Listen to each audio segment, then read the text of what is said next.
এই বড় মুখের মানুষটি এই ছোট্ট বাচ্চাটিকে জীবন্ত গিলে ফেলে, কিন্তু তাকে এরকম করতে এই লোকগুলো দেখে ফেলে। আর সেই বড় মুখওয়ালা মানুষটি এদেরকে দেখে ফেলে আর খুব দ্রুত তাদের দিকে আসতে শুরু করে। তাকে নিজেদের দিকে আসতে দেখে এরা এখান থেকে পালিয়ে যায় আর নিজের বাড়ি চলে যায়। কিন্তু মেয়েটি নিজের চোখের উপরে বিশ্বাস করতে পারছিল না যে আজ এমন একটা অদ্ভুত লোককে দেখেছিল। আর তখনই তার দরজার কলিং বেল বেজে ওঠে, কিন্তু যখন সে গেট খুলে তখন দেখে সেই বড় মুখওয়ালা মানুষটি এখানে এসেছে। এরপর লোকটি মেয়েটির সামনে নিজের মুখ খুলে তার দিকে আসতে শুরু করে। মেয়েটির এটা দেখে খুব খারাপ অবস্থা হয়ে গিয়েছিল। সে একটা বড় রড নিয়ে তার মুখের মধ্যে ঢুকিয়ে দেয়, কিন্তু বড় মুখওয়ালা মানুষটি সে রডটা বের করে ফেলে এবং মেয়েটিকে তার মুখের ভেতরে ঢুকিয়ে নেওয়ার অনেক চেষ্টা করে। কিন্তু এই লোকটি আসলে কে, তার এই অবস্থা কিভাবে হলো, আর কেনই বা সে জীবন্ত মানুষকে গিলে খায়? এসবের কারণ খুঁজতে আমাদের মুভির কিছুটা পেছনে যেতে হবে। এখানে আমরা জ্যাকসন নামের একটা মেয়েকে দেখি যে তার জীবন নিয়ে খুব ক্লান্ত হয়ে পড়েছিল, তাই সে তার নিজের জীবন শেষ করে নেওয়ার সিদ্ধান্ত নেয়। কিন্তু তখনই দড়ি ছিঁড়ে যায় এবং জ্যাকসন মরতে মরতে বেঁচে যায়। আসলে তার জীবনে অনেক প্রবলেম আছে, যে কারণে সে হতাশার শিকার হয়ে পড়েছিল।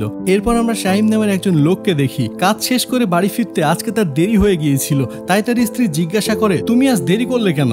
উত্তরে শাহিম বলে যে আজ অফিসে অনেক কাজ ছিল, এই কারণে দেরি হয়ে গিয়েছে। এদিকে জ্যাকসন মাটিতে শুয়ে কাঁদতে শুরু করে, কারণ মরতে মরতে সে বেঁচে গিয়েছে। তারপর সে শাহিমকে মেসেজ করে। শাহিম তার মোবাইলে দেখে জ্যাকসন নামের একটা মেয়ে তাকে মেসেজ করেছে আর সে নিজেকে তার মেয়ে বলছে। এটা দেখে সে বেশ অবাক হয়ে যায়। তার মনে হয় মেয়েটি হয়তো তার সঙ্গে মজা করছে, কিন্তু যখনই সেই মেয়ে তার মায়ের নাম বলে তখনই শাহিম অবাক হয়ে যায়, কারণ এটি তার প্রথম স্ত্রীর নাম ছিল, যাকে সে ছেড়ে চলে গিয়েছিল। এরপর জ্যাকসন তাকে বলে, আমরা কি দেখা করতে পারি? যার উত্তরে শাহিম রাজি হয়ে যায় এবং তার স্ত্রীকে কোনো জরুরি কাজের অজুহাত দেখিয়ে তার সঙ্গে দেখা করতে চলে যায়। তারা পার্কে দেখা করার পরিকল্পনা করে। শাহিম দেখা করতে এসে দেখে একটা মেয়ে বিষণ্ণ এবং চিন্তিত হয়ে বসে আছে। তখন শাহিম তাকে জিজ্ঞাসা করে, তুমি কি জ্যাকসন? হ্যাঁ বলার পর সে জ্যাকসনের পাশে বসে এবং তারা দুজনে কথা বলতে শুরু করে। জ্যাকসন তাকে বলে যে আমি আপনার প্রথম স্ত্রীর মেয়ে। আপনারা যখন বিয়ে করেছিলেন তখন আমার মা গর্ভবতী হয়ে গিয়েছিল, কিন্তু এই কথাটি জানার আগে আপনাদের ডিভোর্স হয়ে গিয়েছিল। যদিও এখন আমার মায়ের সঙ্গে সেরকম একটা ভালো সম্পর্ক নেই। কিন্তু শাহিম তার কথা বিশ্বাস করতে পারছিল না। সে কোনোভাবে এটা মেনে নিতে পারছিল না যে এটা তার মেয়ে। এইসব কথার কারণে শাহিম খুব চিন্তিত হয়ে পড়েছিল। তাই সে জ্যাকসনকে বলে, নিজের খেয়াল রেখো। এই বলে সে চলে যেতে শুরু করে। কিন্তু যখনই সে চলে যেতে শুরু করে তখনই সে বড় মুখওয়ালা লোকটিকে দেখতে পায়। লোকটি খুঁজতে খুঁজতে জ্যাকসনের বাড়ি অবধি চলে আসে।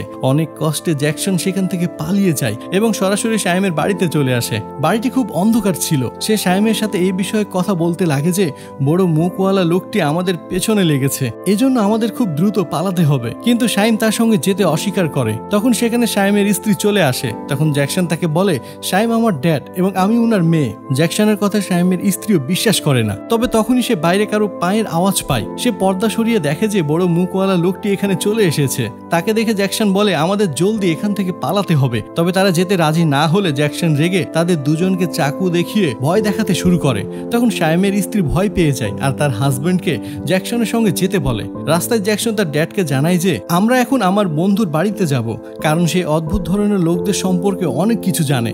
কিছুক্ষণের মধ্যে জ্যাকসন আর শাহিম তার বন্ধুর বাড়িতে পৌঁছে যায়, কিন্তু তারা ভেতরে গিয়ে দেখে যে সেখানে পার্টি চলছে এবং তারা সবাই নেশায় মগ্ন ছিল।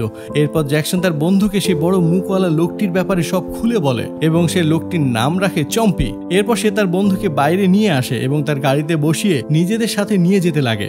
তখন তার বন্ধু তাদেরকে জিজ্ঞাসা করে যে তোমরা আমার থেকে কি চাও? এর উত্তরে জ্যাকসন জবাব দেয় যে তুমি আমাদের জন্য একটা দেওয়াল বানিয়ে দাও, যাতে করে চম্পি আমাদের কাছে না আসতে পারে এবং আমাদের কোনো ক্ষতি করতে না পারে। এর মাঝে তারা সে গোলাপি জ্যাকেট পরা বাচ্চাটিকে দেখতে পায়, যাকে পার্কে চম্পি গিলে নিয়েছিল। জ্যাকসন গাড়ি থামিয়ে সে বাচ্চাটির কাছে যায়। মেয়েটি খুব ঘাবড়ে ছিল এবং জ্যাকসনের কোনো প্রশ্নের উত্তরই দিচ্ছিল না। আর তখনই জ্যাকসন আর শাহিম দেখে যে চম্পি আবারও তাদের দিকে আসতে শুরু করেছে। তাই জ্যাকসন সে বাচ্চাটিকেও গাড়িতে বসিয়ে সেখান থেকে পালিয়ে যায়। তারপর তারা জ্যাকসনের বন্ধুর বাড়িতে ফিরে আসে। এরপর যখন শাহিম জ্যাকসনের সঙ্গে কথা বলতে যায় তখন সে দেখে যে জ্যাকসন তো নেশা করেছে। এটা দেখে সে রেগে জ্যাকসনের হাত থেকে নেশার প্যাকেটটি নিয়ে সবকিছু নিচে ফেলে দেয়। তখন জ্যাকসন বলে যে ড্যাড, আপনার কোনো ধারণা নেই যে আমার জীবনে কি চলছে। আমি কতটা সমস্যায় ঘেরা রয়েছি। আমি ডিপ্রেশনের শিকার হয়ে এই সব কিছু করি। এখন এই কথাগুলো শুনে শাহিমের খুব খারাপ লাগে। এদিকে জ্যাকসনের বন্ধু বাচ্চাটিকে গাড়ি থেকে বাইরে আসতে বলে, কিন্তু যেহেতু সে খুব ভয় পেয়েছিল তাই সে বাইরে বেরোতে অস্বীকার করে। তখন শাহিম বাচ্চাটিকে আদর করে বুঝিয়ে গাড়ি থেকে বাইরে নিয়ে আসে এবং তাকে কোলে তুলে নিয়ে বাড়ির ভেতরে চলে আসে। এরপর জ্যাকসন একটা বই পায়, যাতে অন্য দুনিয়ায় থাকা আজব মনস্টারদের ব্যাপারে লেখা ছিল। এখন বই নিয়ে জ্যাকসন ঘর থেকে বাইরে এলে সে দেখে যে শাহিম মাটিতে অজ্ঞান হয়ে পড়ে আছে এবং সেই বাচ্চাটি তার মুখের কাছে খুব অদ্ভুত অবস্থায় পড়েছিল। কিন্তু বাচ্চাটি জ্যাকসনকে দেখে এখান থেকে পালিয়ে যায়। জ্যাকসন তাড়াতাড়ি শাইমের কাছে এসে তাকে জ্ঞান ফেরানোর চেষ্টা করে। শাইমের যখন জ্ঞান ফিরে আসে তখন সে জ্যাকসনকে জানায় যে আমার মনে হচ্ছিল যেন কেউ আমাকে কামড়ানোর চেষ্টা করছিল।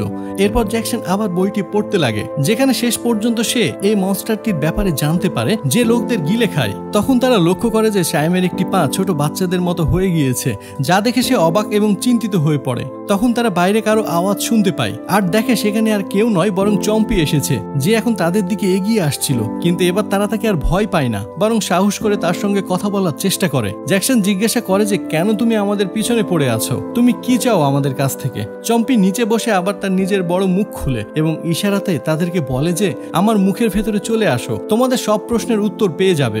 ভেতরে যাওয়ার পর তারা জানতে পারে যে ওই লোকটি একটা শয়তানকে ধরার জন্য এসেছে, আর সেই শয়তানটি সেই বাচ্চা মেয়েটির ভেতরে রয়েছে, যাকে তারা তাদের সঙ্গে নিয়ে এসেছে। তারা যদি সেই শয়তানটিকে শেষ না করে তাহলে শাইমও ওই ছোট বাচ্চার মতো হয়ে যাবে। এরপর লোকটি তাদের দুজনকে তার মুখ থেকে বের করে দেয়। এইসব কিছু শোনার পর তারা এই লোকটিকে সাহায্য করার সিদ্ধান্ত নেয়। কিন্তু তখনই শাইমের ওয়াইফ এসে লোকটির উপরে গাড়ি চালিয়ে দেয়, যার ফলে লোকটি সেখানেই মারা যায়। এটা দেখে জ্যাকসন অনেক দুঃখী হয়ে যায়। এরপর তারা তিনজন বাচ্চাটিকে খুঁজতে বেরিয়ে যায়, আর ঠিক তখনই ওরা মেয়েটিকে ওখানে পেয়ে যায় এবং সাথে ওই মেয়েটির মতো দেখতে আরো তিনজনকে দেখতে পায়। জ্যাকসন শ্যামের স্ত্রীর সাহায্যে ওদের ভেতর থেকে একটা মেয়েকে ধরে গাড়ির ডিকিতে ঢুকিয়ে দেয় এবং জ্যাকসনের বাড়িতে চলে আসে। এরপর মেয়েটিকে ঘরের ভেতরে নিয়ে এসে চেয়ারের সাথে বেঁধে ফেলে। এরপর তারা চম্পির লাশ সেখানে নিয়ে আসে। এরপর জ্যাকসন একটি ক্লোনকে ধরে সেই ব্যক্তির মুখের ভেতরে ঢুকিয়ে দেয়, আর তখনই অন্য একটা ক্লোন জ্যাকসনকে ধরে ফেলে আর তাকে সেই ব্যক্তির মুখের ভেতরে ঢুকিয়ে দেয়। আর ওখানে জ্যাকসনের আসল মেয়েটির সঙ্গে কথা হয়। সে তাকে বলে যে আমি কারো ক্ষতি করতে চাই না, কিন্তু আমার ভেতরে যে শয়তান আছে সে সবার ক্ষতি করতে চায়, সে মানুষকে কামড় দিয়ে আমার মতো বানিয়ে দেয়। জ্যাকসন ওই মেয়েটিকে বলে যে তুমি এই শয়তানকে আমার ভেতরে দিয়ে দাও, আমি এই শয়তানের সাথে লড়ার যথাসাধ্য চেষ্টা করব।